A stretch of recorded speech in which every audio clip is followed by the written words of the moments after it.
Well, thank you, Sally, for the introduction and for giving me the opportunity to speak today.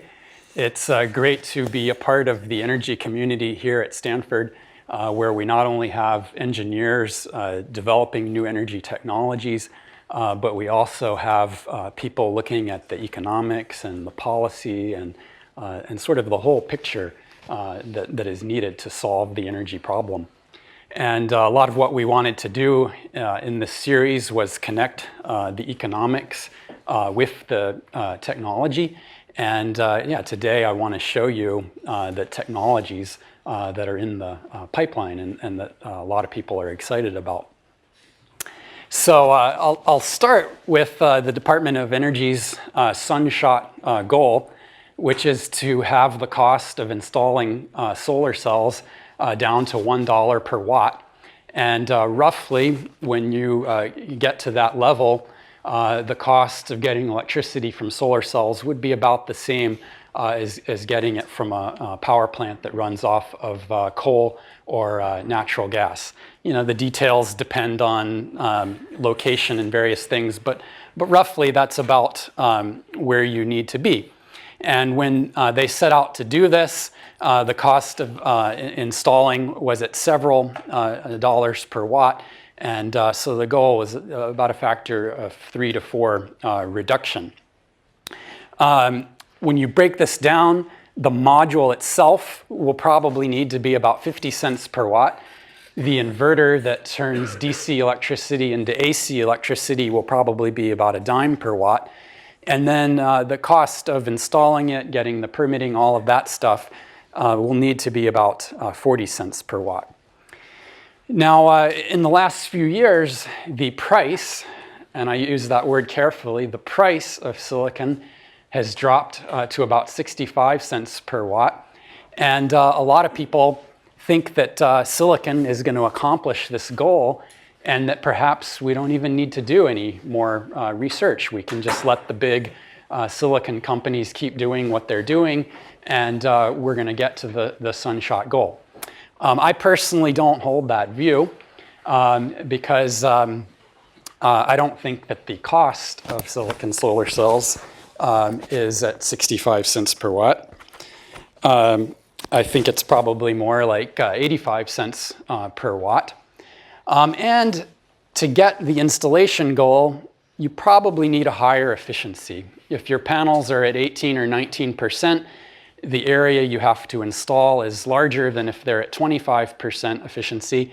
And so if you look at the DOE report, it's not just these numbers. They also say that the efficiency will probably need to be up around 25%. And the world record for silicon is 25%, but that's one small cell, and some costly things were done to make it. And I don't think that the modules will get to 25%. And so that's why I think more innovation will be needed. I would like to do a one-slide review of just some of the key points from the excellent lecture that we heard last week. Anshu showed us that silicon is currently competitive only in favorable locations and with the current subsidies. And of course, the long-term goal is to have solar cells competitive even without the subsidies.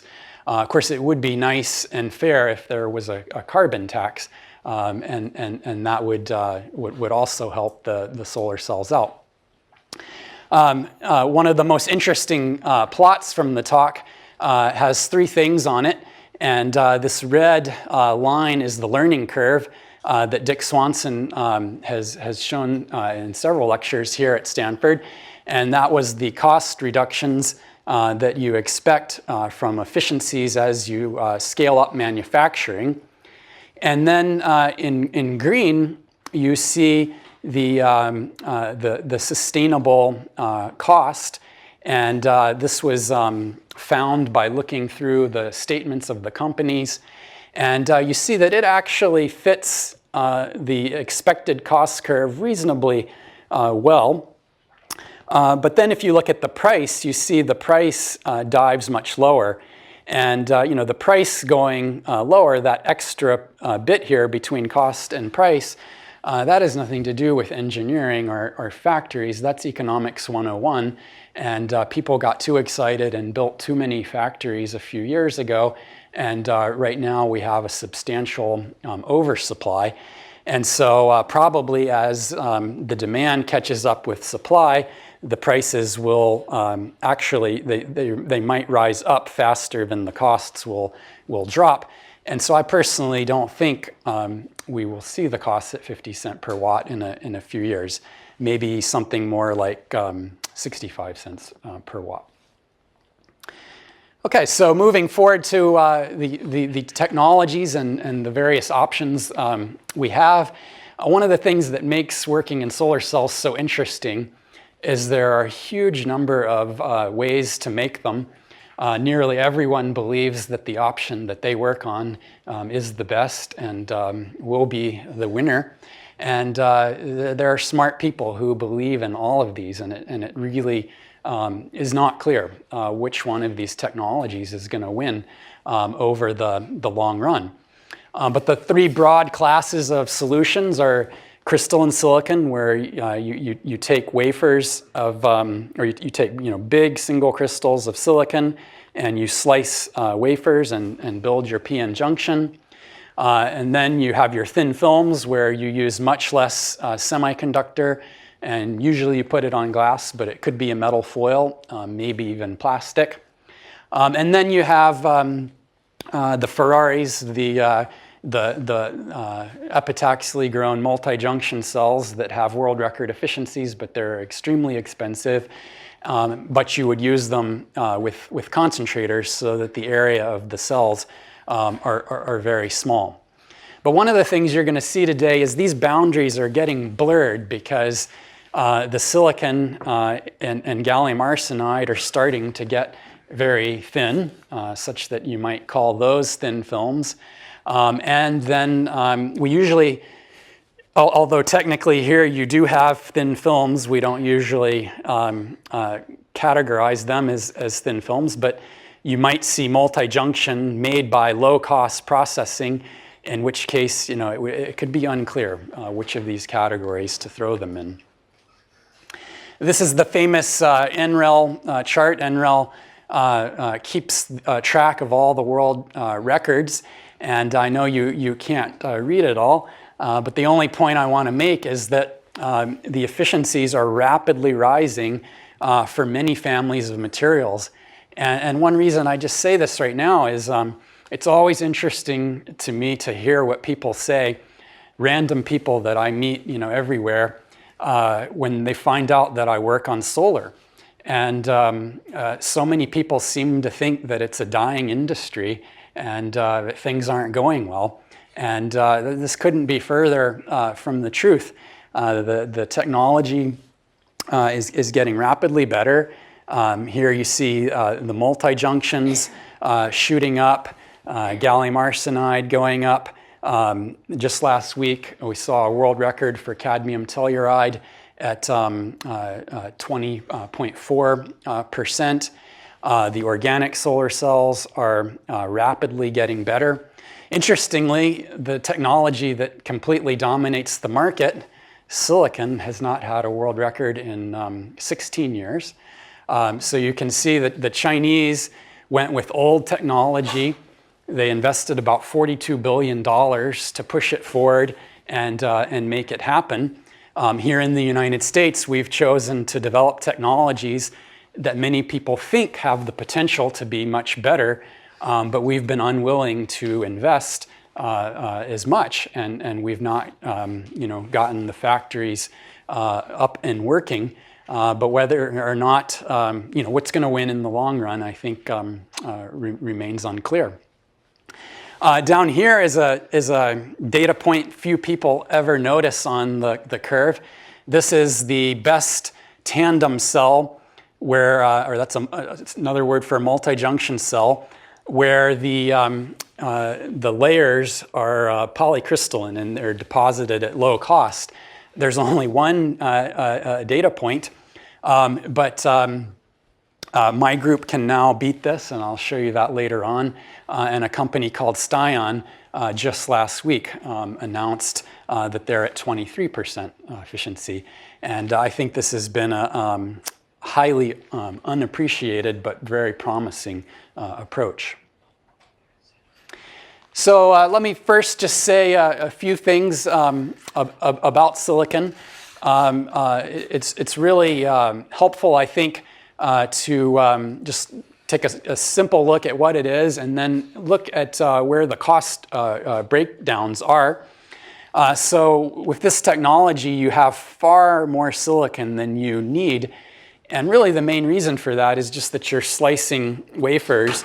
And right now it's very hard to slice thinner than about 150 microns. When you go thinner, you just have a lot of problems breaking the wafers. And it's not to say that it can't be done, it's just that's where things are right now.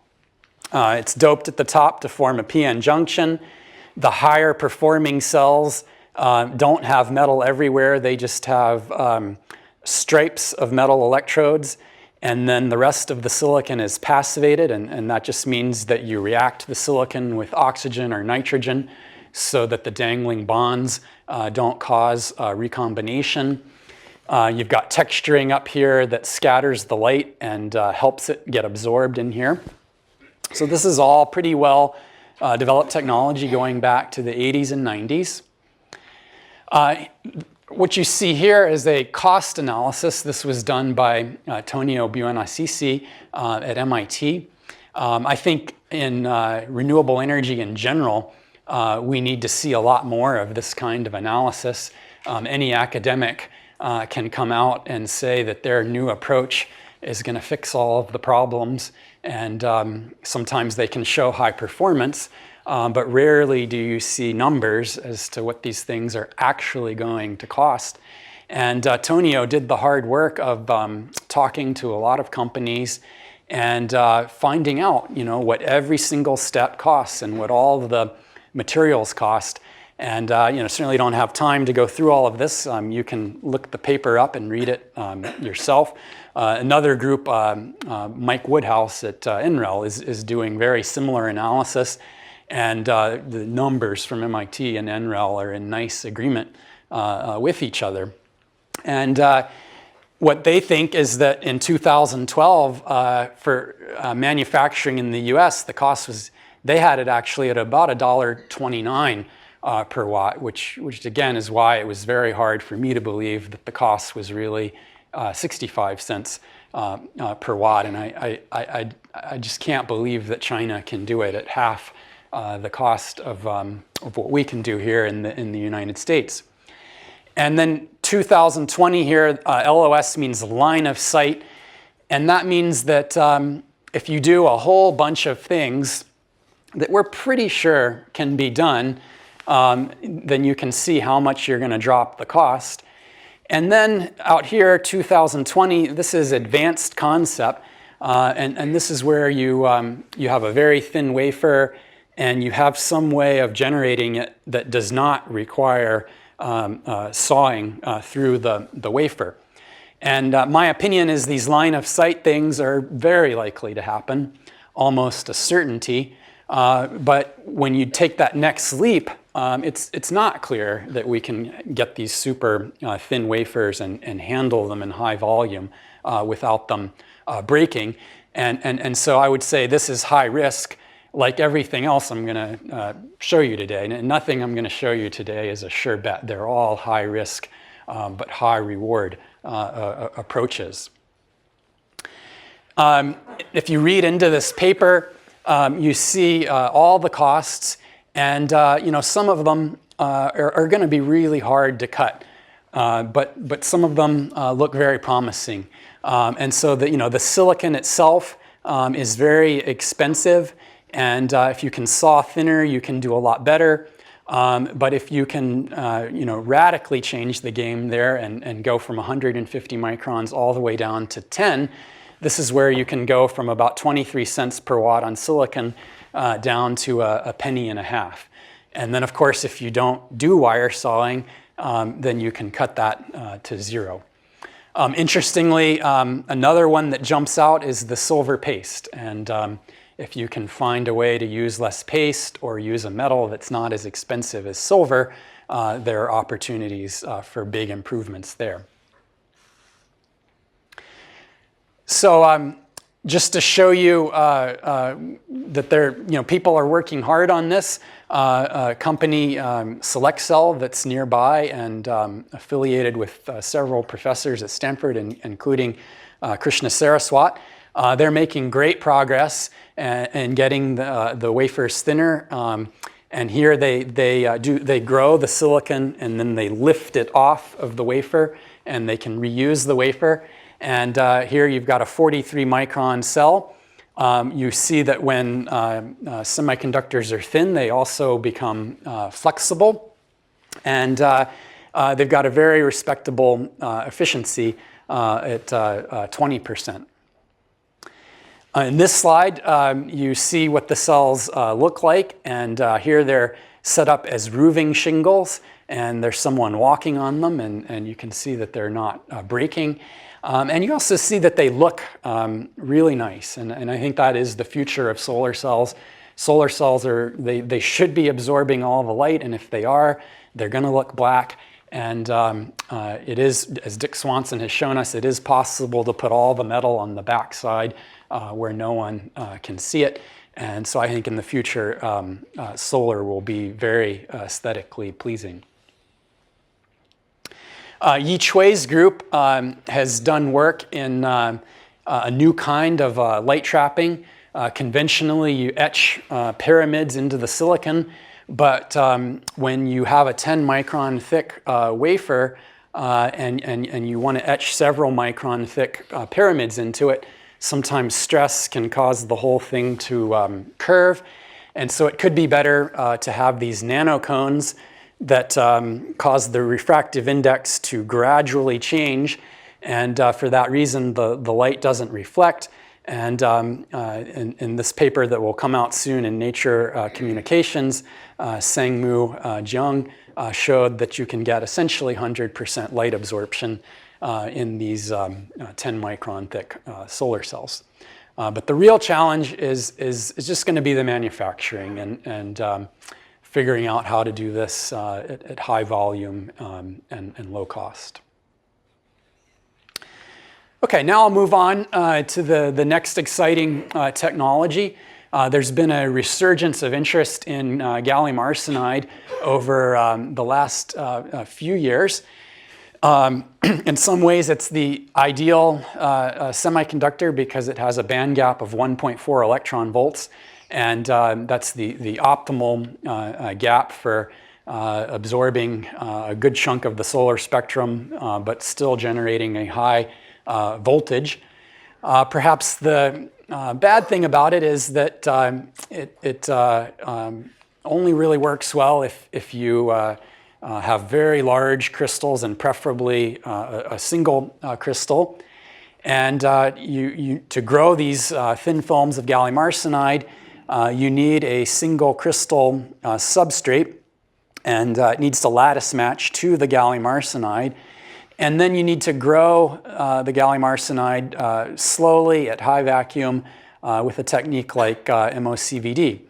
And there's been a lot of cost in the single crystal substrates. They're way more expensive than silicon, and a lot of cost associated with the growth here.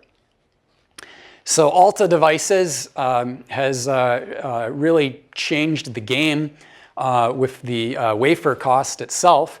And the idea here is that you grow your gallium arsenide on top of just a little bit of aluminum gallium arsenide. And you can etch aluminum gallium arsenide without etching gallium arsenide. And that means that you can take your solar cell off of the wafer. Now you have a very thin solar cell, and then you can polish the wafer and reuse it and potentially use it as many as 1,000 times. And so that greatly cuts down on the costs associated with having these single crystal substrates. However, you still have to grow the 3,5 semiconductor, and that itself can be expensive. One thing that's been really interesting to see in the last few years is that the approach also made the solar cells better. Not only were they cheaper, they actually work better than the solar cells where you leave the gallium arsenide on the substrate. And Eli Jablanovic has shown us that that's due to photon recycling. In gallium arsenide, non-radiative recombination is so rare that almost all recombination results in a photon being emitted. And that photon can simply be reabsorbed, regenerating the carriers. Now, if you have a thick wafer, the photon could go deep down into the wafer and generate carriers far away from the p-n junction. And then you might lose those carriers. But if you have a thin cell and a good mirror, then you can really keep those photons trapped up near the p-n junction, and you can just recycle those photons and put them to good use. And that resulted in the world record efficiency of, I believe, 28.8%, which is the record for a single junction solar cell. But this technology is still a very expensive one. And as I said earlier, I'm a big fan of rigorous cost analysis. And in this case, Mike Woodhouse and Alan Goodrich at NREL have talked to many people who are in the 3.5 industry. A lot of them make gallium nitride LEDs and have lots of data on making these kinds of devices at large scale. And they gave me about 30 slides of analysis. I'll only show you some highlights if anyone wants to see the details and all the assumptions that go into these calculations. I do have that information. And what they do is they come up with a process flow. They take into account every single step in the process, and they figure out what it's going to cost. And I'll just show you an example for one of the steps, which is one of the most critical steps. So this is the cost for the wafer itself as a function of how many times you're able to reuse the wafer. And they don't even start it at 1, they started at 5. If you could only reuse the wafer 5 times, the wafer's contribution to the cost of the cell would be $16 per watt. And let me remind you, our goal is 50 cents per watt for everything. And this is just for the substrate alone. With lots of reuses, you get that to $4 per watt. And then in their analysis, it saturates at $4 per watt because they think that's what it's going to cost just to repolish the wafer. And so that's about where you can get. Here's, now I skip all the way to the end of their analysis. I'm not going to show you a slide for every single one of these steps. But you see that the 3 big ones are the wafer. And then right here, this is the deposition of the gallium arsenide. That comes in at about $2.50 per watt. And then there's a gold electrode that comes in at about 30 cents per watt. So we see here making these cells is not as cheap as some people would lead you to believe.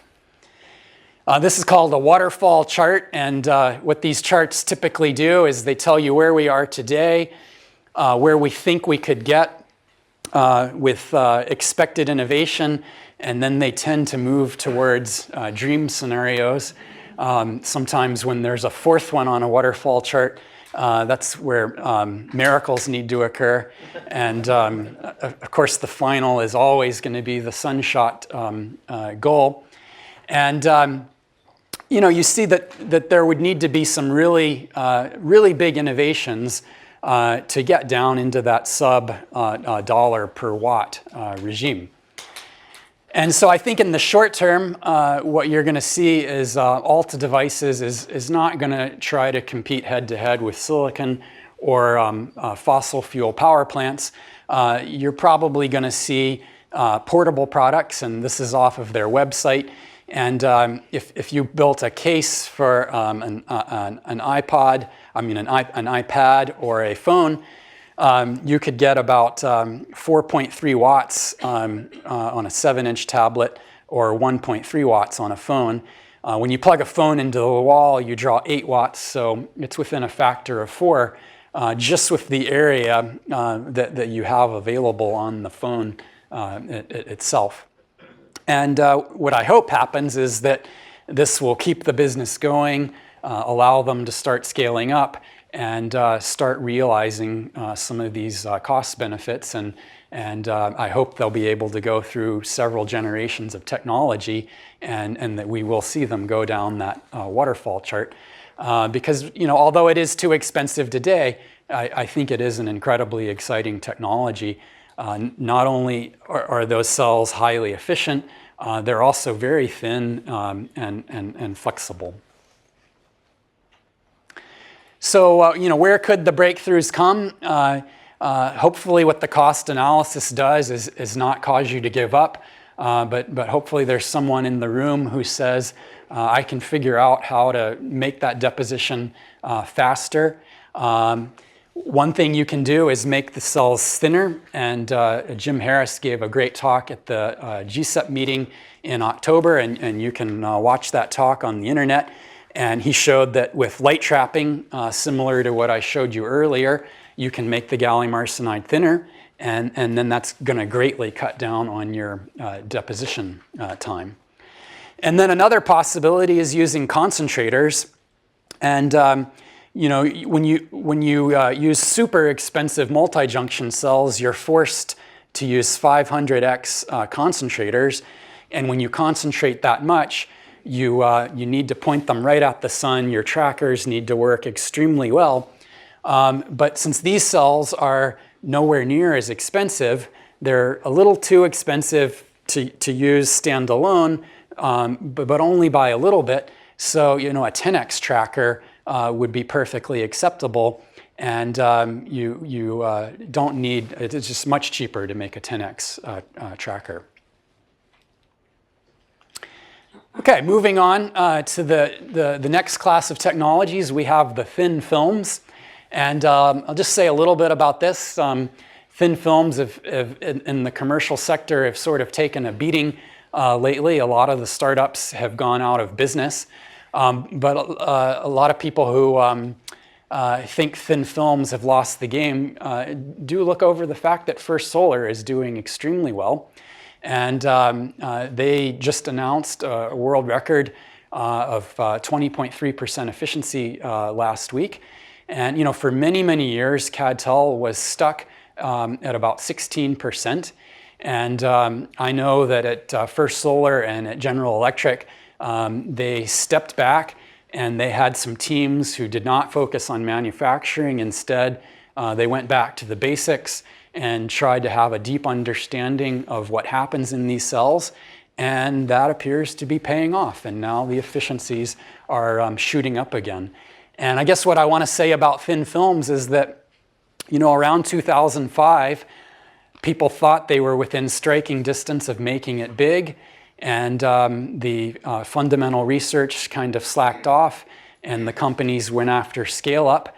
And I guess they went a little too soon. Or maybe it shouldn't have been an either or. It would have been good if academics had continued to do this research, but largely they didn't. They went for higher risk approaches. And so a lot of the work that probably should have been done wasn't, but maybe it is getting done now. And we're back on an upward curve here. And who knows, CAD/TEL might be 23, 24, 25%.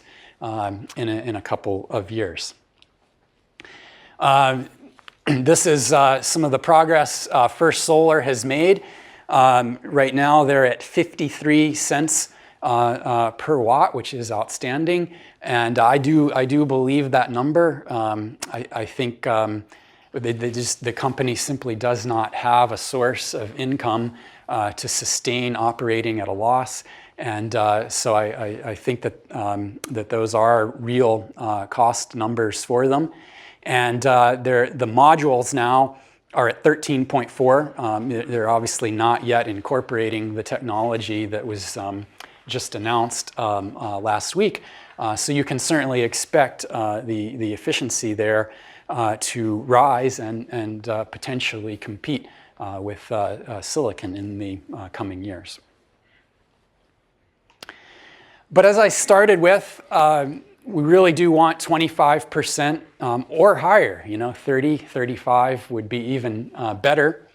And as many of you probably know, the fundamental problem we run into when we try to go over 30% efficiency is that when we excite carriers up into the gap, up into the conduction band, they rapidly relax to the bottom of the band and we lose that energy. And that makes us want to use a high band gap to avoid the thermalization losses.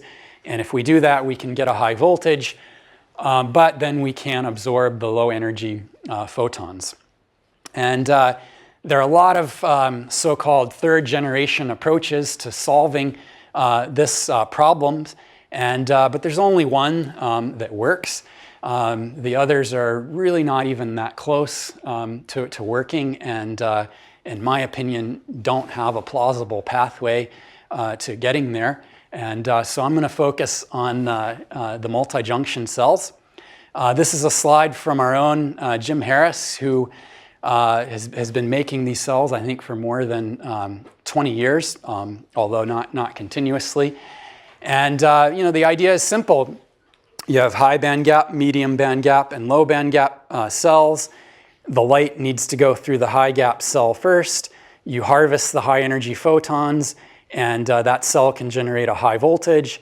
And then the medium band gap cell grabs the middle of the spectrum and gives us an intermediate voltage. And the low gap cell takes most of what's left. And this works. It works great. Recently, some Stanford alumni had the world record at Solar Junction. Unfortunately, the Germans have taken it away from them and announced 44.7% efficiency. So I hope Solar Junction can rally and be the first ones to get to 45% efficiency. And here, we see a plausible pathway to 50% efficiency. I think we can expect that to happen in the coming decade. But this is a very expensive technology. This is a cross-section of a typical multi-junction cell. There's around 20 layers in here. Every single one of those layers serves a critical purpose. And this is all grown slowly. There's a single crystal substrate, and there are low defects all the way up through this structure. So you can really only utilize these cells right now with a high level of concentration, and then that requires the tracking. And it's still not clear that the costs of the concentrators and the trackers will come down enough, to hit those sunshot goals and be at 50 cents per watt. So what I'm a big proponent of is finding some way to build a tandem solar cell that does not require slow epitaxial growth of the second solar cell. And so my group is working on what we call a hybrid tandem. And the idea is that the bottom cell will probably be silicon or SIGs, because the bottom cell should have a band gap of 1.1 electron volts, and that's exactly the band gap of silicon. And also copper, indium, gallium selenide can give you that band gap. And I say silicon because practically, right now, more than 85% of the market is based on silicon. and huge factories are built in China. They've got great economies of scale, and I've learned the hard way that around here it's going to be awfully hard to form a startup and raise the capital you need to compete when they're at that scale. So if you can basically upgrade silicon by putting something on it, you're not proposing to shut down the factories that have been built.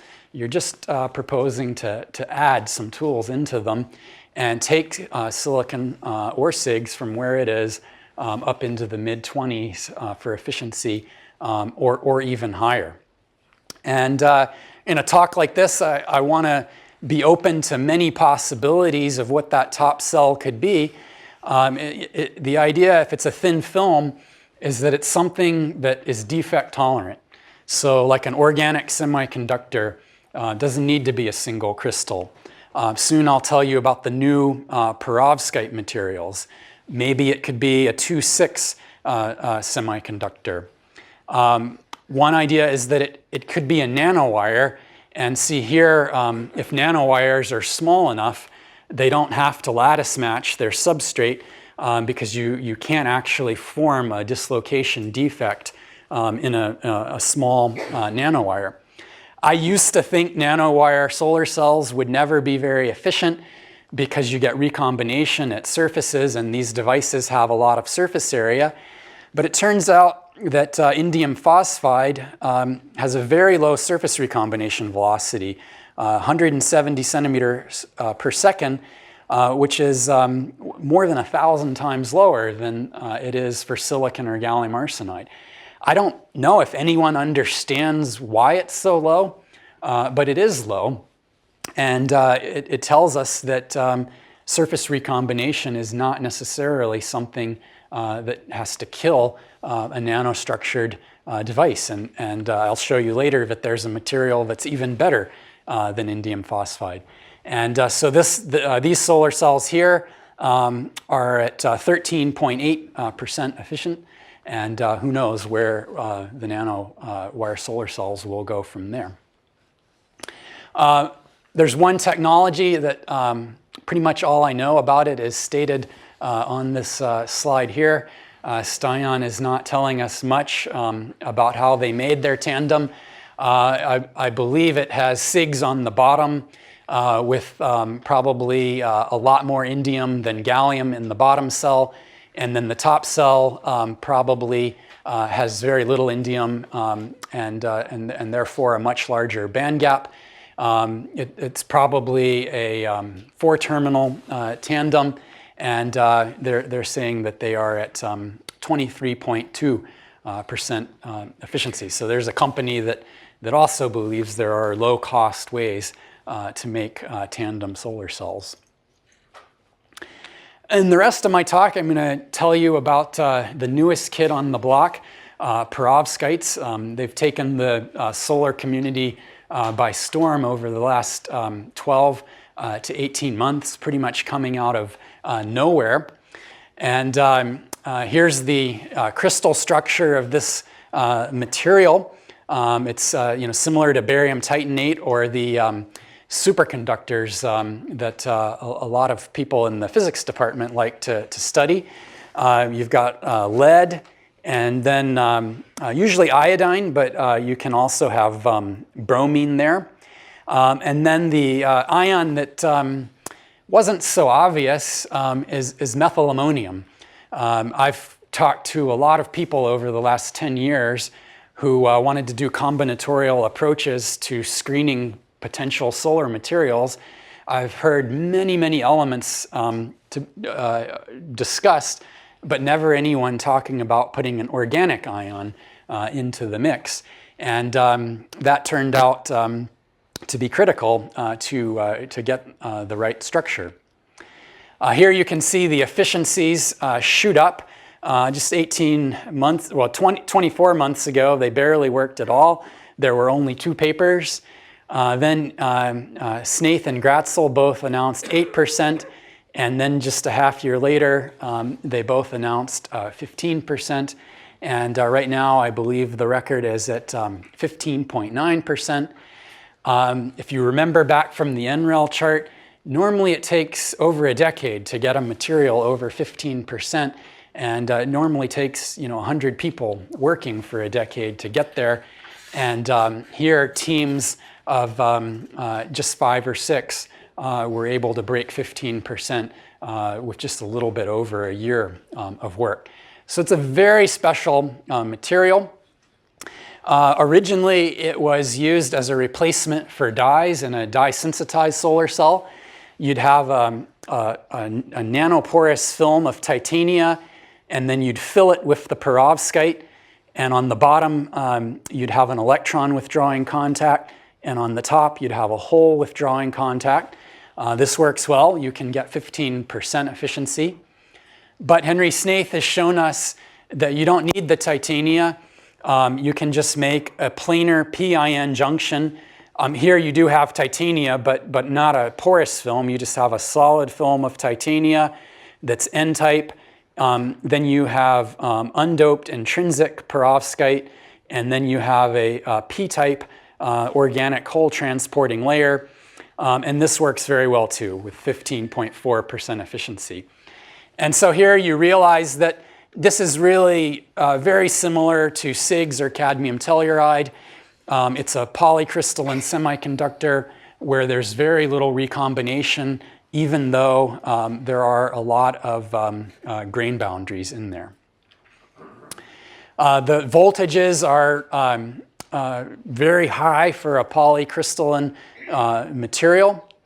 And a paper just came out showing that the defects in this material give you trap states that are very, very shallow. They're right at the band edges. And that's probably why this material is so special. States in the middle of the gap rapidly increase recombination, and they're real killers. Silicon and gallium arsenide have their traps there, and you're forced to use single crystals with those materials. But here, it's a very defect tolerant material, and that's probably why so many groups are getting high efficiencies so easily. It's also a great absorber. It absorbs light even better than gallium arsenide. So my group wants to make tandems, and for that we need about a 1.8 electron volt band gap. And Eva Unger, in collaboration with Hema Karunadasa's group, has varied the halogen content. By putting in bromine, we can gradually tune the band gap and get pretty much whatever band gap we want for a tandem solar cell. So then we've gone on and started making the tandems. We're considering both a 4-terminal architecture where we basically have 2 different solar cells, and the top one is transparent so that the low energy photons can go right through. In the short term, this is easier for us to make, but in the long term, we'll probably build it all on one substrate and match the currents of the 2 cells. We'll do that to get rid of these transparent electrodes, which can absorb some of the light. This cell was made by Colin Bailey and Gray Cristoforo, and just 2 hours ago they gave me better results than this. Last week, the best semi-transparent cells were 10.4%, and the special top electrode was made with a mesh of silver nanowires. These work really well, better than the conventional indium tin oxide, and we can put them down at low temperature without depositing our organic hole transporting material.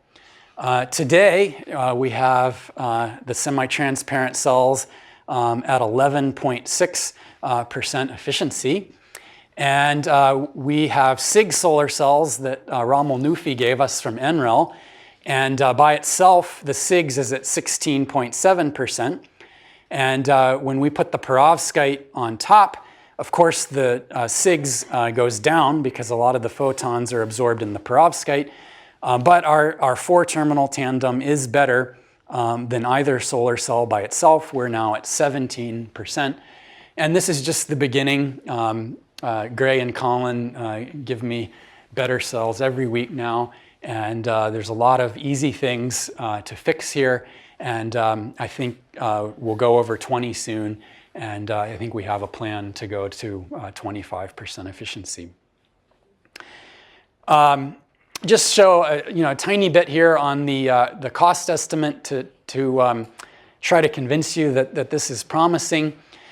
Today, silicon is something like 19% efficient, $153 per meter squared, 79 cents per watt. Basically, what we're saying is if you give us another $14 per meter squared to deposit a few extra layers, then we think we can bump the efficiency up to 25%. Now your cost per watt drops, and your installation costs will go down because you won't need to put in as many panels. And then, of course, the silicon will get better. Silicon probably will go to 50 cents per watt someday, and then that means that the hybrid tandem might be something like 40 cents per watt at 25% efficiency. Okay, so I hope I've shown you some exciting technologies. I think right now conventional silicon clearly leads the race, but I don't think it's going to take us all the way to where we want to go and to hit those sunshot goals. But there are several technologies that could take over. It could still be silicon, just very thin silicon. It could be the gallium arsenide. It could be much better thin films, or it could be a hybrid. It could be perovskite on top of extremely thin silicon. I don't believe these technologies necessarily compete when you start putting them on top of each other in hybrid tandems. We're still discovering new materials. We're still getting surprises. I don't think a lot of people predicted that the indium phosphide nanowire solar cells would work as well as they do. The perovskites shocked everyone. We don't even know what the surface recombination velocity is because it's so low we have trouble measuring it. I can say it's less than 60 centimeters per second. Some might say, well, the lead perovskite is toxic, and that's true. But there's a whole new territory of materials that we can explore, and we might find less toxic and even better materials there. So there's still good basic research to do. And I believe someday we will have multi-junction solar cells that will be thin, they'll be light, flexible, and cheap, and over 30%. I really don't think it's going to be just plain old vanilla silicon dominating the market in 15 or 20 years.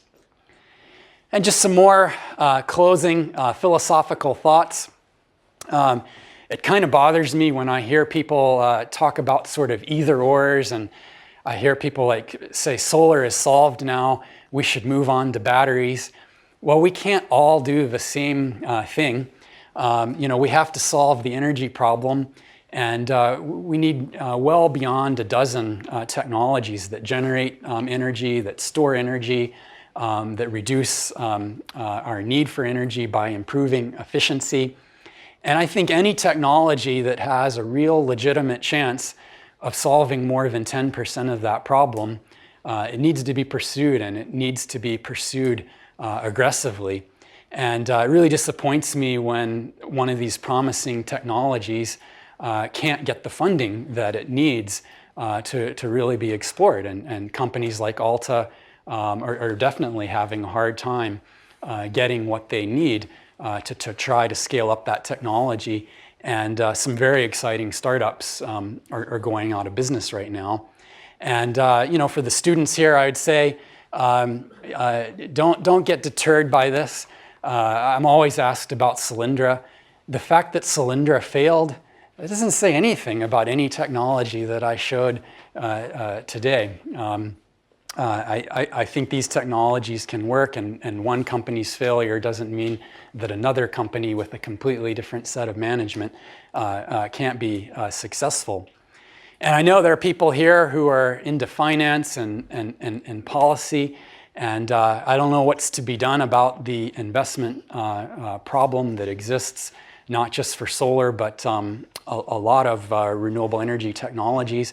But I hope I've convinced you that there are exciting solar technologies in the pipeline, and that people will reopen to the idea of investing in them, because I know there are a lot of students here who have great ideas and would like to start up a company someday, and I hope they'll have that opportunity. And with that, I'd like to thank you all for listening, and I'd be very happy to answer your questions.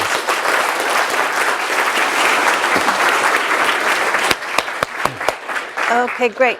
We'll take questions, but like always, we'll start with students. So students who've got questions. Oh, the students are all your students, Mike. Okay, please. I know early in the talk you mentioned a few line of sight ideas that really dealt with manufacturing that were exciting. But were there any more other than maybe the multi-junction ideas and the nanostructured surface that deal more with the performance of the module and increasing efficiency? Anything you consider line of sight? You're asking about line of sight improvements for like multi-junction cells? Is that what you're asking? Or anything that deals more with the efficiency rather than the manufacturing? Yeah, I didn't fully explain that. When a lot of the line of sight improvements for the cost of silicon expressed in dollars per watt is improving the efficiency. More than a third of it is improving efficiency. That is one of the best things you can do, is just get more power for a given amount of silicon and a given amount of glass and a given amount of metal. And you can read Tonio's paper, but a lot of the ideas have to do with improving the doping around the contacts and things like that. Okay, another one. Yeah, how about that back there? Hi, yeah, I've heard about progress towards a type of solar paint, and I was just wondering what you knew or thought about that.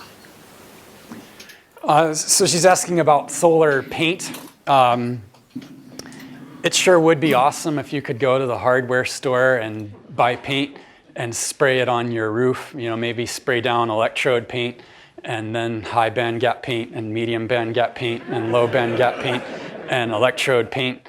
I don't think it's going to happen. There's a documentary I saw where experts are talking about making progress towards developing a paint, and then you put down the wire and it conducts the electrons. No? Yeah, I try to strike the right balance between, I've shown technologies today that they're going to be hard to do, but I think we have a chance. I think that's an example of something that I hate to say it's impossible, but these layers need to have very precise thicknesses. If there's a hole and the electrode punches through and touches the other electrode, that kills the whole cell. And I think this can be done in a factory. I believe you can print solar cells on a roll-to-roll coating line, but I'm not too optimistic that you could spray paint. That just do it at home, or that it would be that cheap. I believe you can have cells that you roll out on the roof, which would be very cheap, but not a paint. Solar wallpaper. Wallpaper, yeah. Okay. All right, wallpaper is more realistic. Yeah. Can you speak to the long-term stability of perovskite materials? Yeah, the perovskites have just been discovered, and my group and others are just starting to look at the stability. And there are definitely issues associated with it. It's a salt, so it dissolves in water. It's certainly not stable in a humid environment, but all that says is that you will have to package the cell. All solar cells, even silicon, are packaged so that the electrodes don't corrode. And I'd say that it's too early to say about just the long-term stability at the relevant operating temperatures and under sunlight. Okay, more questions. Okay, how about there? Yeah. What is your opinion on all the sort of nano fabrication developments that that we see sometimes in papers? Do those have a sort of viable commercial application in the near future, or are they too expensive to make something on that scale, or maybe there's something already? I think it's hard to answer that question without you telling me a specific technology. For example, the nanocones that you were talking about, or nanowire solar cells. Well, putting nanocones on silicon is really changing one processing step on a technology that is already out there. The pyramids work fine, and so unless there's a cost advantage to using the nanocones, there's no reason not to stick to the pyramids, and I'm pretty sure that's what the industry will do in the coming years. If they go to 10 micron thick cells, then I think it's going to be difficult to use the pyramids, and then you may see them switch. And so I think the nanocones may very well be viable there. The nanowires, that's got a lot further to go, and it's tricky to make arrays of wires and to get electrodes on them. One of the dreams there was that you'd sort of grow nanowires and make cells. That actually doesn't work very well. Normally what you do is you make a wafer and you etch away the material you don't want. So you didn't actually get away from having a wafer to begin with.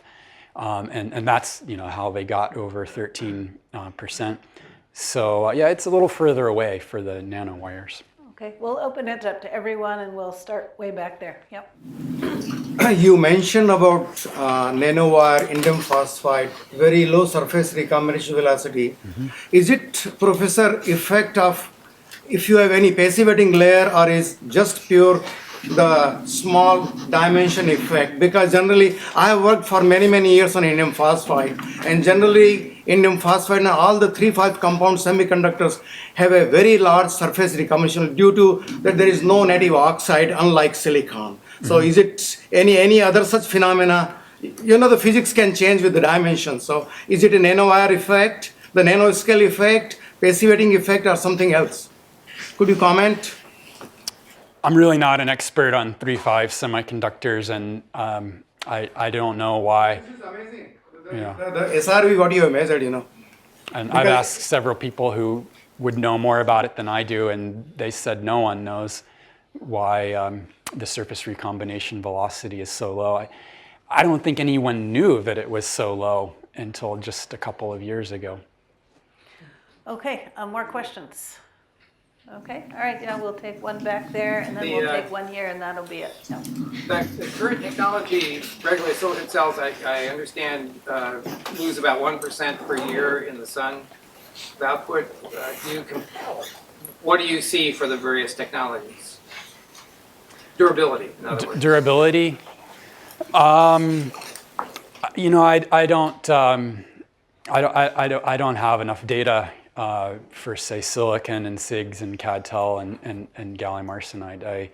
I just don't know. I think 1% per year might be a little bit on the high side for silicon, and the problem tends to be with the electrode, not the silicon itself. And as I think about it a little bit more, it's most likely going to be a product of how good your backsheet is. And I'll do a little plug for DuPont.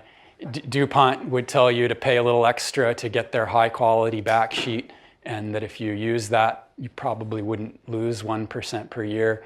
So, a good answer to your question might get kind of complicated, and it depends, a lot really on the packaging, more than the semiconductor, itself. Okay, last question here. Yeah. Mike, what's the operating temperature of the solar cell that's coupled to a solar concentrator? Do they get very hot?